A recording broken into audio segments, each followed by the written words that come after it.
Assalamualaikum warahmatullahi wabarakatuh.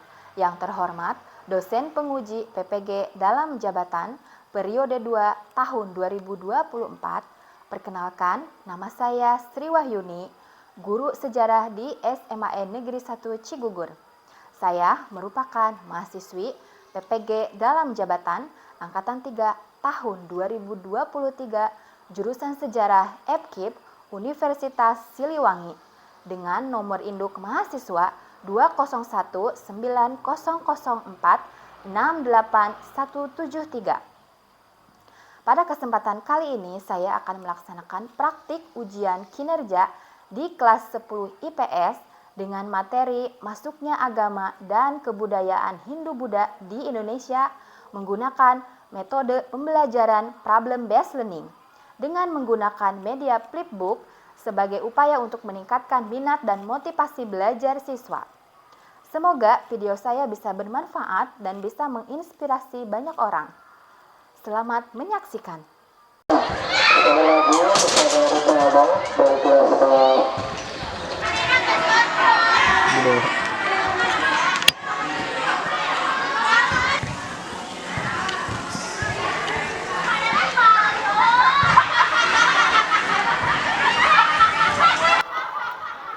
Assalamualaikum.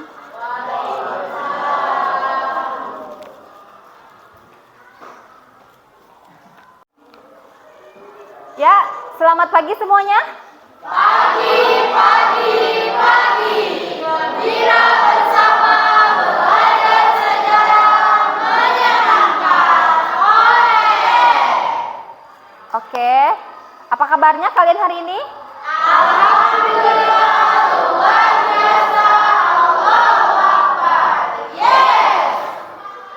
Oke, terima kasih ya. Semoga kalian tetap semangat walaupun mungkin ada beberapa ya Ibu lihat yang tidak hadir mengikuti pembelajaran, tapi semoga kalian tetap semangat. Sebelum mulai pembelajaran, alangkah baiknya kita melaksanakan atau berdoa dulu karena kalau tanpa doa kayaknya kurang sreg ya. Semoga apa yang kita awali dengan doa itu bisa mendapatkan berkah dan kemudahan dari Allah Subhanahu wa Ta'ala. Silahkan kepada Alvin untuk memimpin doa. Mulai, alangkah baiknya kita berdoa mulai. Bismillahirrahmanirrahim. Rabbi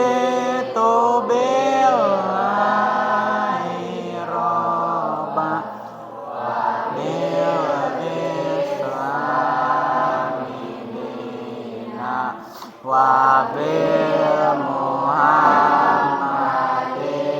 Nabi ya wa Rasulah Rabbi jibni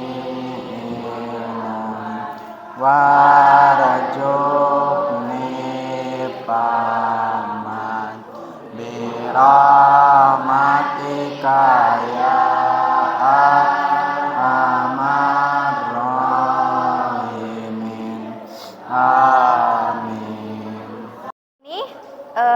Pertemuan ini selesai ya, karena minggu lalu kita kepotong dengan berbagai agenda ya. Ada yang ikut FLS 2N ya, kemudian ada yang izin untuk pramuka dan sebagainya ya. Mudah-mudahan kita bisa menyelesaikan materi pada pertemuan kali ini. Oke, selanjutnya Ibu absen dulu ya. Ya. Abija Riana Gipari, Agni Ramadhani, Alis Dawati, Alma Pauziah, Ayi Nur Ihsan, Dede Hilmansyah, Dede Widya, Dewi Sinta, Heri Risdiana, Gilang Aditya Mulyadi. Ilham? Oh, Ilham sakit. Ya, sebentar ya, Ibu tulis dulu. Jalaluddin. Ya. Muhammad Alpin Hikmah. Nur Samsul Pala. Oh, sakit. Sakit apa, Samsul? Oh, demam. Permadi. Oh, izin. Oke. Pina Paujia. Pina katanya kemarin sakit ya, sekarang sudah sembuh. Semoga Pina sembuh ya. Semoga tidak sakit-sakitan lagi dan bersama dengan kita belajar seperti biasa ya. Walaupun ini hari pertama ya Pina masuk ya. Semoga Pina tetap sehat selalu ya setelah kemarin sakit. Firmansyah. Oke. Putra Hendrawan. Mana Putra? Ya. Ramadhani. Reski Maulid Nur Hidayat. Salwa Nopi Handayana. Siti Mailani. Widya Putu Rizkia. Oke. Ya.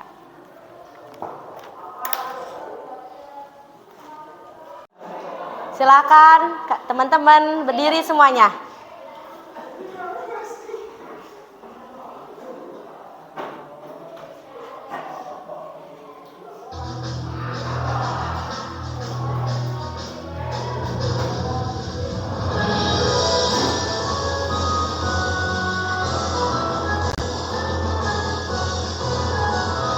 Dari Sabang sampai Merauke berjajar,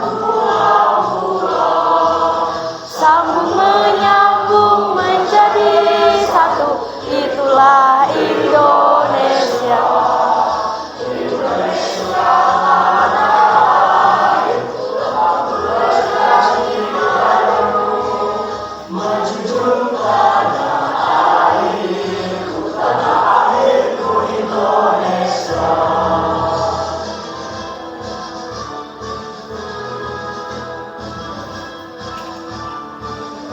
Baik, kita tunggu. Sampai Merauke berjajar pulau-pulau, sambung menyambung menjadi satu, itulah Indonesia. Indonesia tanah airku, aku berjanji padamu menjunjung tanah airku Indonesia.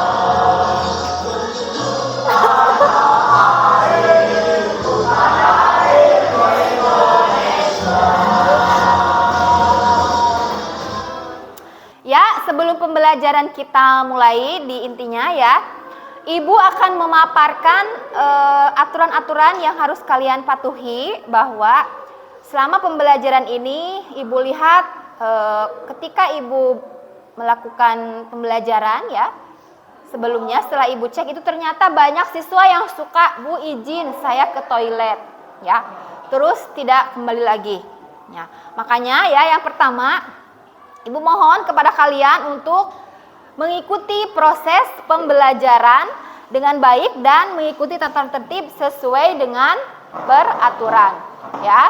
Kemudian mengerjakan tugas dengan usaha terbaik dan jujur. Jangan sampai nu ieu capek, nu ieu mah henteu ya. Atau hanya menyalin saja ya di buku teman. Karena teman saya baik, Bu, saya hanya menunggu saja, itu tidak boleh ya. Selanjutnya mengumpulkan tugas dengan tepat waktu.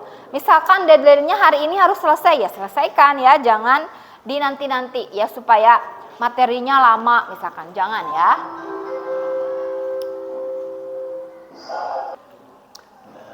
Setelah kita flashback ke belakang dan mengingat materi sebelum Hindu Buddha, Ibu akan menyampaikan tujuan pembelajaran pada pagi hari ini.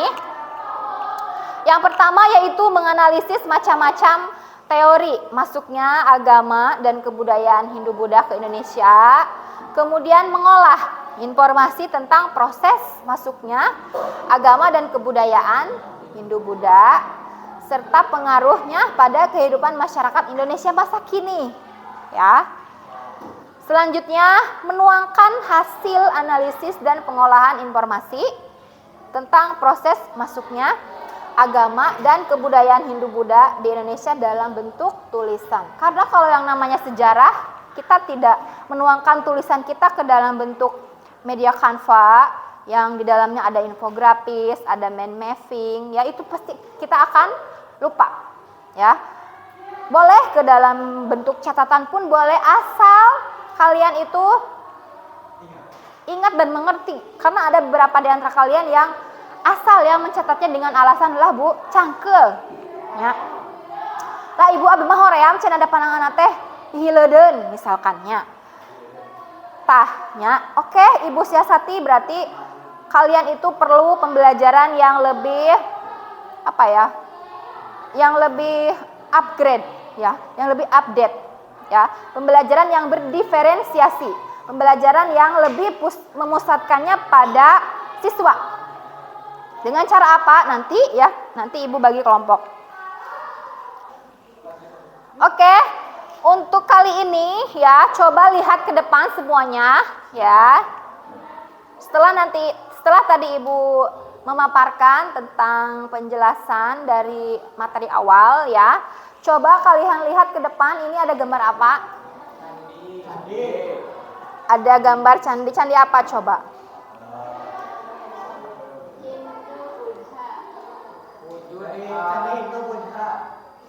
Ya, candi salah satu peninggalan dari ya.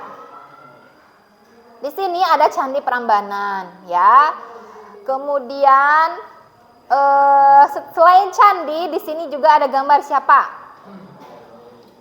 Coba lihat. Artis mana coba?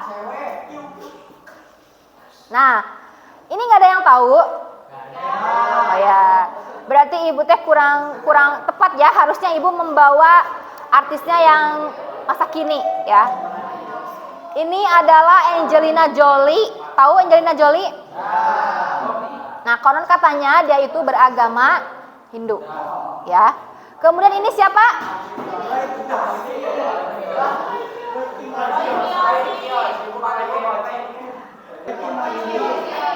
Ada Roy Yosi. Oke. Nah, nanti Ibu akan menampilkan video.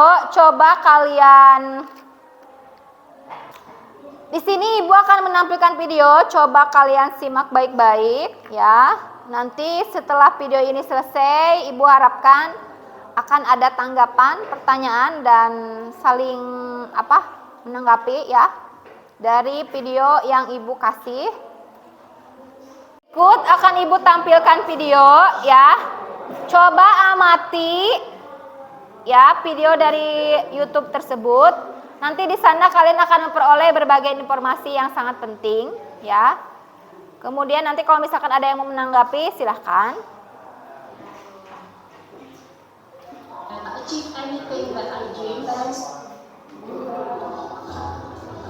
Coba lihat ya. Ibu tidak akan memutar semuanya ya.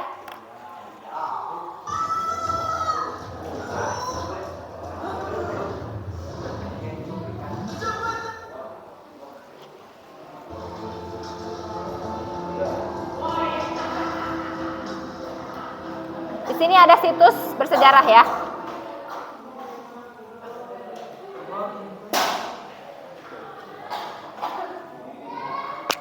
Ada 4 kelompok. Silahkan kalian duduk menurut kelompok masing-masing ya. Diatur-atur duduknya. Sok silahkan.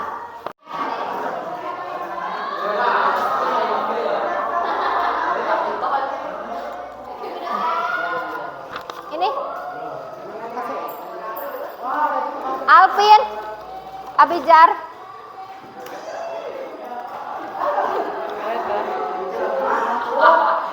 Ini ya. Nih. Ya. Sudah Ibu bagikan, ya.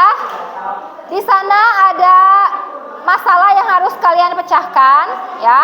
Kelompok 1, 2, 3, dan 4. Ya, silahkan kalian mencari bahan atau materi-materi dari berbagai sumber yang lebih relevan. Bisa dari YouTube, bisa dari buku paket, ya. Kemudian selain dari YouTube dan buku paket, dipersilakan juga dari modul juga bisa, ya. Silakan Ibu kasih kalian waktu selama 15 menit untuk mencari sumber-sumber yang akan dibutuhkan sebelum kalian nanti menyajikan hasil karya kalian. Ya, silakan. Bagaimana, ada kesulitan kelompok 3? Kalau tidak ada, silakan ya lanjutkan. Boleh dari YouTube juga boleh, ya, tidak harus menggunakan modul, ya. Kemudian dari buku paket juga boleh. Dari gawai juga boleh, ya, bebas ya. Silakan lanjutkan Widya dan teman-temannya. Ganti.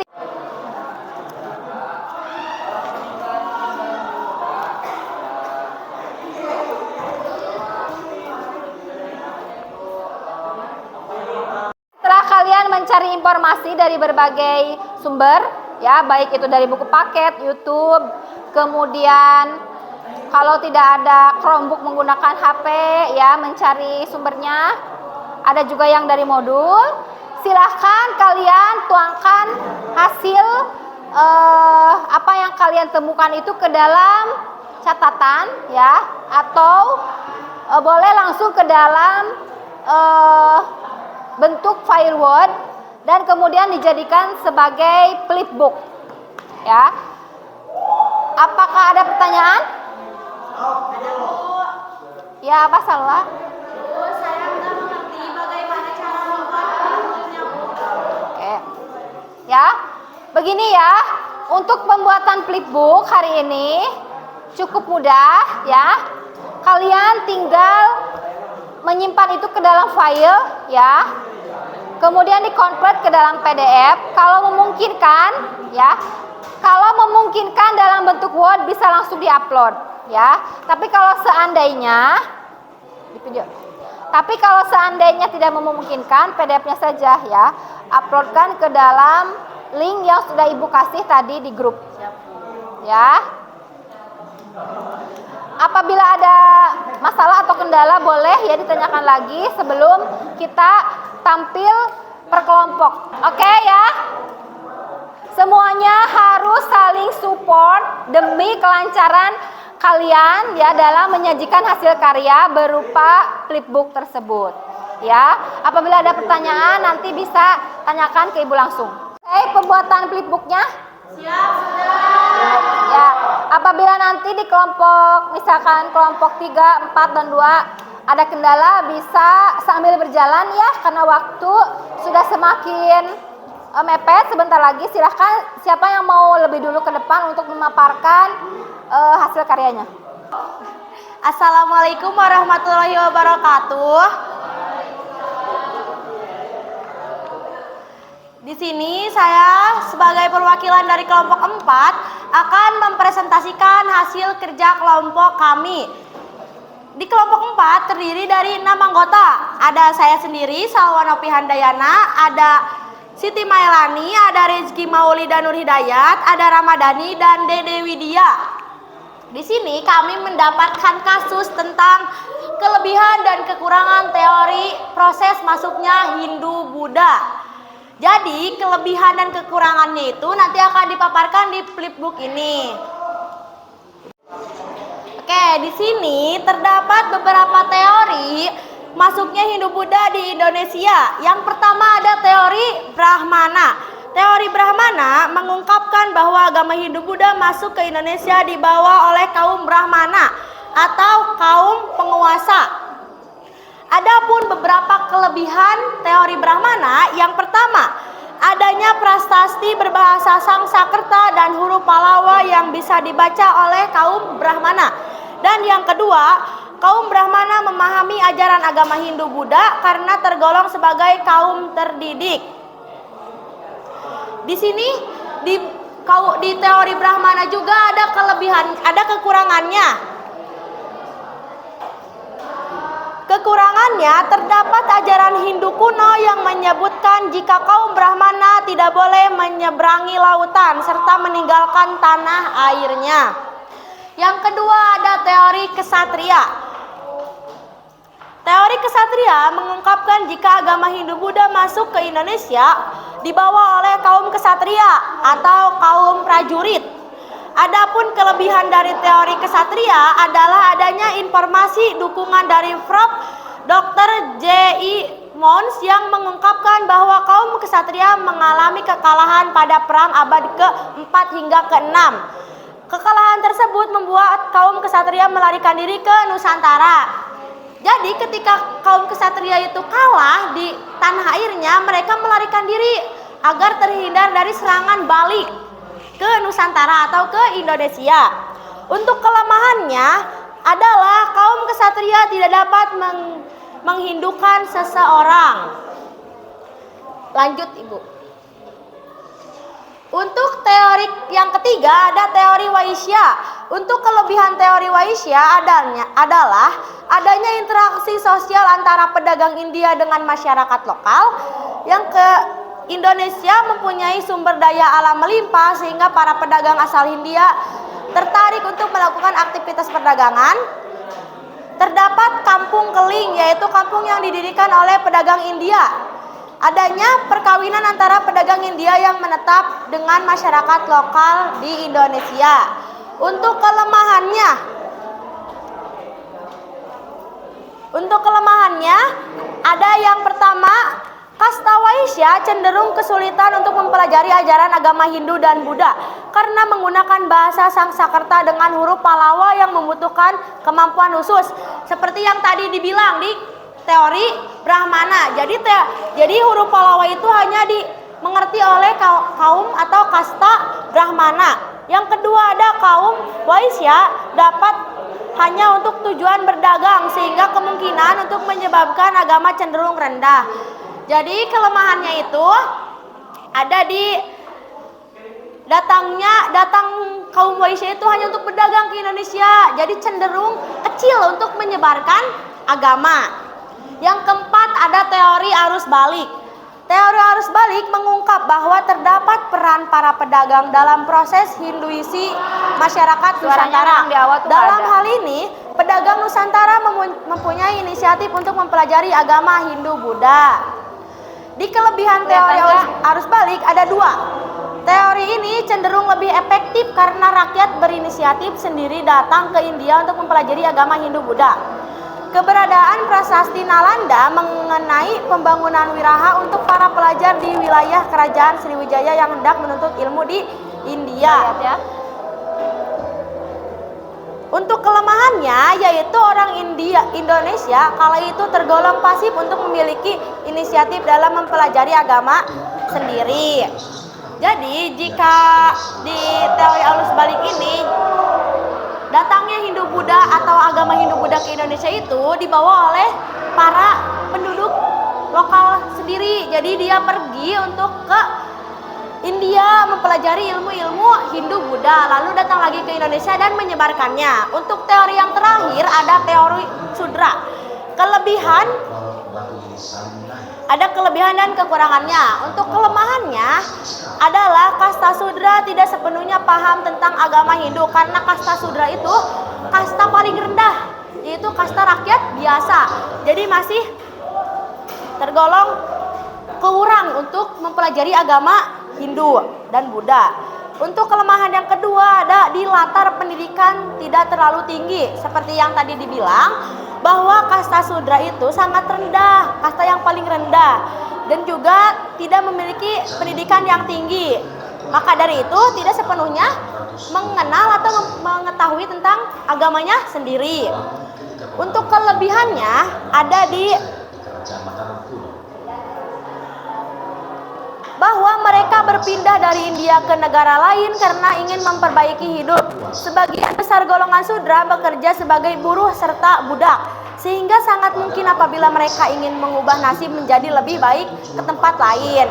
Jadi kelebihannya itu golongan Sudra pergi dari India untuk mencari atau mengubah hidupnya lebih baik, sehingga mereka menyebarkan agama Hindu-Buddha di Nusantara kita.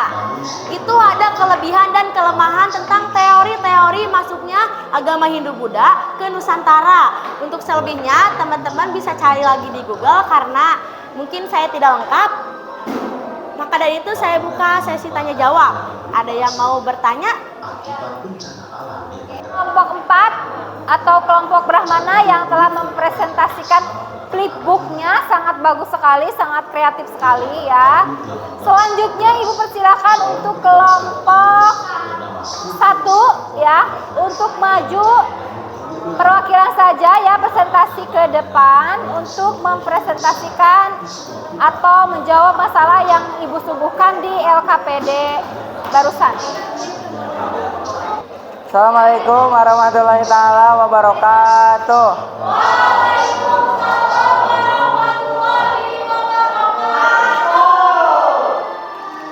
Perkenalkan, nama saya Dede Hilmansyah. Di sini perwakilan dari kelompok 1 yang beranggotakan 6 orang.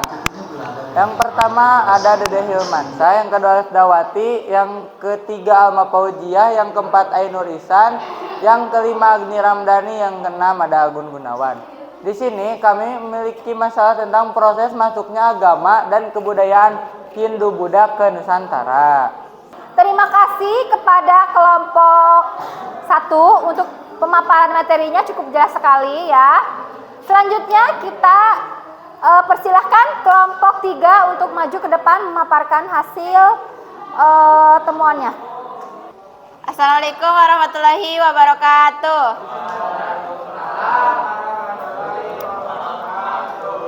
Di sini saya sebagai perwakilan dari kelompok 3 ingin mempresentasikan tentang teori masuknya agama Hindu-Buddha ke Indonesia yang beranggotakan kelompok 3, yaitu ada 6. Saya sendiri sebagai Widya, terus Pina, Jalal, Firman, Permadi, dan Samsul. Saya Bu. Nah, di sini Saya mau di buku bertanya, ini ada apa saja beberapa situs pendapat. bersejarah di Indonesia? Pendapat pertama beranggapan bahwa bangsa Indonesia berlaku pasif dalam hadirnya agama Hindu-Buddha, sehingga para ahli yang mendukung teori ini beranggapan bila telah terjadi koloniasi dari bangsa India. Sedangkan pendapat kedua sebaliknya, bangsa Indonesia dianggap aktif ketika agama Hindu-Buddha hadir di tanah Nusantara. Terus ada 5 teori masuknya Hindu-Buddha ke Indonesia. Yang pertama, teori kesatria. Teori kesatria berpendapat bila munculnya kerajaan Hindu di Indonesia karena peran kaum kesatria yang merupakan prajurit India. Para prajurit ini dulu mendirikan koloni-koloni di kepulauan Indonesia dan Asia Tenggara. Yang kedua yaitu teori Waiza. Disampaikan oleh N.J. Krom yang menjelaskan bila peran utama hadirnya Hindu-Buddha di Nusantara karena golongan pedagang. Para pedagang yang berasal dari India itu disebut memiliki hubungan dengan penguasa-penguasa Indonesia. Yang ketiga yaitu teori Brahmana, menjelaskan bila masuknya agama dan kebudayaan Hindu-Buddha ke Nusantara dibawa oleh golongan Brahmana. Teori ini dikemukakan oleh orientalis J.C. Pandler dan membantah teori kesatria. Yang keempat yaitu teori Sudra, dikemukakan oleh Panvaper yang menjelaskan bila India terlalu banyak perang sehingga para tawanan perang tersebut datang ke Indonesia agar mendapat kedudukan dan lebih dihargai. Yang terakhir yaitu teori arus balik. Teori ini memiliki berpendapat bila proses hadirnya budaya dan agama Hindu-Buddha dilakukan oleh kelompok cendekiawan, ia menggunakan istilah penyuburan dalam proses penyebaran budaya. Demikian dari teori masuknya agama Hindu-Buddha. Bila ada pertanyaan, silakan. Jadi, Ibu haturkan terima kasih kepada kelompok-kelompok yang sudah maju ke depan ya. Ibu berikan apresiasi yang sangat baik sekali ya. Di mana setiap kelompok itu sangat antusias untuk membuat flipbook ya. Dan kesimpulan atau pembelajaran dari materi masuknya agama dan budaya Hindu-Buddha ke Indonesia itu adalah bahwa agama Buddha yang berkembang terbagi dalam dua aliran, yaitu Hinayana ya dan juga Mahayana. Itu. Kemudian sepeninggal Buddha pengikutnya menyebarkan ajarannya dan lahirlah kitab suci Tripitaka. Selain itu bahwa proses masuknya agama Hindu-Buddha ke Indonesia itu dibawa ada yang menyebutkan oleh kaum pedagang. Ada juga yang lebih kuat itu adalah oleh kaum pendeta. Ada juga yang lebih kuat itu, ini beda-beda ya, dibawa oleh para kaum buruh ya. Selain itu ada juga yang menyebutkan bahwa para kesatria atau prajuritlah yang menyebarkan masuknya agama Hindu-Buddha ke Indonesia. Juga melalui pertukaran antar pelajar, ya itu bisa ya, yang dinamakan dengan teori arus balik. Nah itu ya. Nah, setelah ini akan ada pengisian link di Google Form, ya. Jadi Ibu harap sebagai bahan refleksi Ibu ingin tahu dulu ya.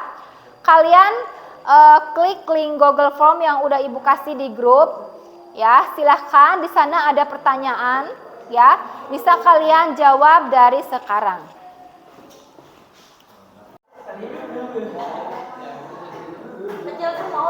Ya, masuk tuh, Pak. Masuk, Bu. Sok. Disut. Disut ya. Waktu di kelas lama ya?